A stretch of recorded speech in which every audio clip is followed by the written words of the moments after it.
Big boss में बहुत ज़्यादा हाईलाइट भेल इल्विस यादव। तो यादव के बारे में रउआ का कह सकत नहीं?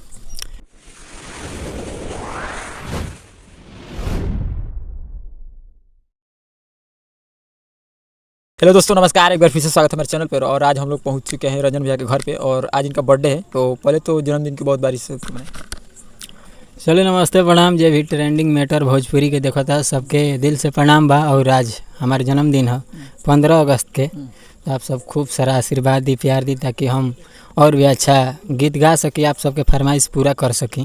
अच्छा, पिछला बार का हम बात करी तो पिछला बार और बर्थडे स्टूडियो मन रहे और का कारण बा कि आज बर्थडे घरे मन के फैसला? जी बस यार दोस्त लोग के फरमाइश रहा कि हाँ घरे मनो, और स्टूडियो में भी मनेला और घरे आज मन गई है।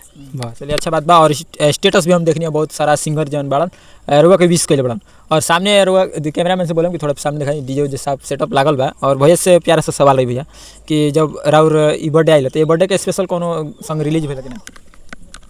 देखिए, सबसे पहले तो जे भी हमारा से बड़ा बड़ा कलाकार बा सभी हमारा के आशीर्वाद प्यार दिले बा। और कौन ही नहीं कि हमके बड़ा सेटअप नहीं खे, हमने के बस छोटा यारी दोस्ती में थोड़ा बहुत कैले बनी जा। और बस इंजॉय में हो गई थोड़ा बहुत, काहे कि हमके खास नहीं खींचा कैले। और बस आप सबके आशीर्वाद चाहिए। चलिए, अच्छा बात बा। और बहुत ही अच्छा दिन बा और कि 15 अगस्त बा और हैप्पी बर्थडे भी बा। तो देश के बारे में, स्वतंत्रता दिवस के बारे में कुछ कहे के चाहते हैं? जी, देश के बारे में यह कहल चाहब कि हमारा देश महान और हरदम महान रही, ठीक ना। और 15 अगस्त है आज, तो हमने के बहुत खुशी के दिन बा कि हमारे जन्मदिन भी बा आज 15 अगस्त भी बा। हाँ, आज़ादी के दिन बा, तो बड़ा खुशी के दिन बा। सभे अपन यार दोस्त सभे मतलब मौज मस्ती करता। आज़ादी के दिन के साथे साथे हमारा बर्थडे के दिन के भी मतलब एंजॉय करता। तो बहुत खुशी के दिन बा, ठीक ना। अच्छा, बात कर ली विश के भैया के रुआ के विश के कैल तो कुछ एक बारे में बता सकते हैं? जी, अब नाम धरब तो बहुत कुल ही नाम बा, जितना भी स्टार कलाकार बाड़न जे भी बा, अपन यार दोस्त मतलब बुलेट राजा, अनजान बिंदु, अभिषेक तिवारी जी, विकास तिवारी जी, बहुत सारा कलाकार बाड़न। नाम धरब तो बहुत लंबा वीडियो हो जाई, पर बहुत सारा कलाकार लोग हमरा के ई कैले बा, ठीक ना। जी, बहुत सारा कलाकार लोग विश कैले बा, तो वो खातिर हम बहुत सारा प्रणाम करतनी। हाँ जी। चलिए, अच्छा बात बा। भैया रुआ से प्यारा सा सवाल ई रही कि ये बर्थडे पता रो जन्मदिन मनाने गाना की तैयारी कौन कौन सा होता है, मतलब कौन सा गाना? जी, गाना का बहुत सारा तैयारी भइल बा, बीच में बहुत सारा दिक्कत रहला। बाकी अभी फिलहाल हमारे 6 गो गाना के रिकॉर्डिंग भइल बा। कुछ आदित्य म्यूजिक के रिकॉर्डिंग भइल बा, कुछ बाघ म्यूजिक के रिकॉर्डिंग भइल बा, और कुछ एगो और हाँ WR के म्यूजिक के रिकॉर्डिंग भइल बा। तो आप सबके धीरे धीरे सब गाना सुने के मिली और बहुत जल्द आई। रक्षाबंधन भी आ गई बा नजदीक में, और रक्षाबंधन के भैया के गाना छूटल हाल ही फिलहाल में। तो गाना के भैया कुछ बोल हो जाओ। जी, रक्षाबंधन के एगो हमार युवराज म्यूजिक से छूटल है गाना। गाना कुछ मतलब उतना याद नहीं खे, बाकी फिर भी मतलब हम गाना गुनगुना देहल चाहब। बहुत अच्छा गाना आई रहा युवराज म्यूजिक से, जौन कि बॉर्डर के लड़ाई के रहला। और बहुत अच्छा गीत रहला, देशभक्ति गीत रहला, रक्षाबंधन के गीत रहला। तो यार तोता बहिनी के जियरा जुड़ा दो, रखिया पहुँचा दो। तोता बहिनी के जियरा जुड़ा दो, रखिया पहुँचा दो। ऐसे करके गीत रहला। और आप सब सुन सकता नहीं, युवराज म्यूजिक पर ये गाना अवेलेबल बा। और बहुत सारा आशीर्वाद प्यार मिलता, कमेंट में भी हम देखनी है कि बहुत सारा आशीर्वाद प्यार मिलता और बहुत मन गदगद बा, ठीक ना। ऐसा ही आशीर्वाद प्यार बनौले रखी रंजन लाल यादव। चलिए, अच्छा बात है भैया। थोड़ा सा यहाँ तो टॉपिक हम चेंज करम और बात करम कि वो भी यादव घराना से बिलोंग करेनी, और जो कि अभी बिग बॉस में बहुत ज़्यादा हाईलाइट भेल इल्विस यादव। तो यादव के बारे में वो का कह सकता नहीं? जी, हालांकि यादव देखिए अपन जाति तो कबो ब्रांड होला, ठीक ना। पर हम कबो जातिवाद ना करेनी, ठीक ना। सब जात अपन बराबर बाड़न, ठीक ना। क्या कि सभे अपन भाई बा, ठीक ना। क्या कि अपन भारत बनावल बा, इंडिया बनावल बा, तो सभे एक बा, ठीक ना। भारत देश महान आज खास दिन भी हो, तो सभे अपन बा, हिंदू मुस्लिम सिख ईसाई सभे भाई भाई। तो सभे एक बा, कोनो ई नहीं कि हाँ यादव जे फेमस बा तो ओकरे नाम लेके ई कह जाओ कि हाँ जय जय बा जय जय बा। तो ऐसा हमनी के दिल में कबो ई ना रहेला। हाँ, यादव के भी हम गाना गाइले, पर उतना ना गाइले, बस फरमाइशी रहेला कि हाँ ई बा। और बहुत फरमाइशी गाना कौन यादव जाति पर बोले बनी का? यादव जाति पर बहुत सारा हमार गीत बावे। जी, याद पड़ता कि ना?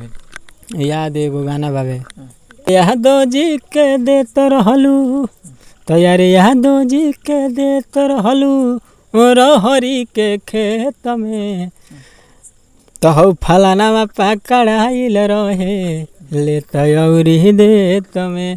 बहुत पहले ही हमारे गाना आई रहे और बहुत सारा गीत बा, बाकी थोड़ा हमने के याद ना पड़ला क्या है कि लगातार सॉन्ग करे के पड़ेला हेने से है स्टूडियो से वो स्टूडियो से, और कई कंपनी के हमने के लगे प्रोजेक्ट आवेला तो उतना दिमाग पर ना रहेला। अच्छा, बड़ा अश्लील भोजपुरी में चलेला कि अश्लील जब ई गाना जौन ब्यास गावत रहन उनका घर सुनावल जाता कैसन आज रउआ घर भी बानी गाना भी गावेनी, और अश्लील गाना के रिएक्शन का होला रउआ मतलब घर के लोग के? रिएक्शन देखी अश्लील गाना के कबो खराबे रिएक्शन होला, ठीक न, पर एमे सोचे वाली बात बा, ठीक न, काहे कि जौन अश्लील गाना होला सभे कलाकार गावेला, बाकी अश्लील देखी अपन एगो ई होला कि कहाँ हमारा कौन गाना बजावे के बावे, ठीक न। मान ले कि अभी ब्याह शादी बा तो कौन गाना बजावे के बा, अभी साइड मुंड में बानी तो हमारा कौन गाना बजावे के बा, ठीक न, तो ई रहे के चाहिए। अभी हम खुशी बनी लव एथी में बानी तो हमरा कौन गाना बजावे के बा, तो ई रहे के चाहिए, ठीक न। और कौन गाना बजावे के बा मान ले कि हमनी के जो भी बावे स्टार कलाकार जौन गाना हिट होता अश्लील होता गाना या जो भी होता, कोनो कलाकार केहू के घरे जाके ना बजावेला कि हई गाना हम बजावतानी, उ पब्लिक पसंद करेला तो गाना बजावेला, ठीक न। अच्छा, ये बात सही बात। अच्छा, एगो से एगो छोटा सा क्वेश्चन है, बहुत लोग कमेंट करला चाहे शिकायत करला चाहे राय देला कि रंजन लाल यादव बहुत ज़्यादा नशा करते हैं, एकरा बारे में रोका सच बात की मतलब झूठ बात? देखी फेक बहुत लोग बतियावेला कि ई बा उ बा फलान बा ठेकान बा, ठीक न, और वो बुझाला कि हम नशा करी ले। अब आप बताएंगे ना नशा करते हैं?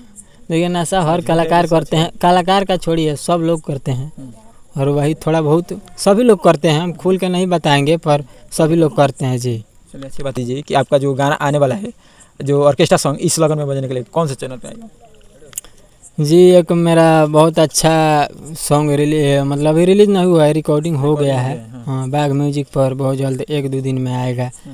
गाना का बोल है जवानी धा हमारा, तो एल्बम का नाम होगा यही। मतलब किस चैनल से आएगा गाना? बाग म्यूजिक से ये सॉन्ग आएगा।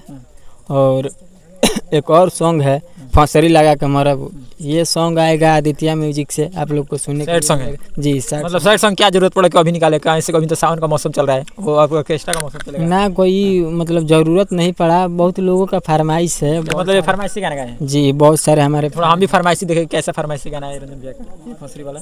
जी गाना है कि नारे नारे नारे नारे फंसरी लगा के मरबे जान, फंसरी लगा के हम मरब, ऐसे करके गीत है। और आदित्य म्यूजिक पर आपको सुनने को मिलेगा। अभी फ़िलहाल में चोरी का ये सब है तो खुलेआम हम नहीं गा सकते हैं, थोड़ा बहुत गाए हैं, ठीक ना। इसी से आप सब मिला लीजिए कि कितना दर्दनाक गीत है और दर्द भरा गीत है। जो भी प्यार में धोखा खाए हुए हैं या किसी को चाहते हैं, प्रेम करते हैं। चलिए, अच्छी बात है। जाते जाते आप कौन सा गाना सुनाना चाहेंगे अपने दर्शकों को, अपने फैंस के, जो गान आपका बहुत अच्छा हो और मतलब हमेशा आप गुनगुनाते हैं? जी आज हमारा बर्थडे है तो हम तो एक गीत अपने लिए बनाएंगे, ठीक है, बहुत सारे लोगों के लिए हम बनाए हैं। हरदम मिलो हमारा खुशी, तो हरदम मिलो हमारा खुशी, चाह तो रही हम, ए नीरज हमार भाई। और क्या हुआ? देख लीजिए अपने क्या नाम हो कैमरामैन के? कंचन। हाँ।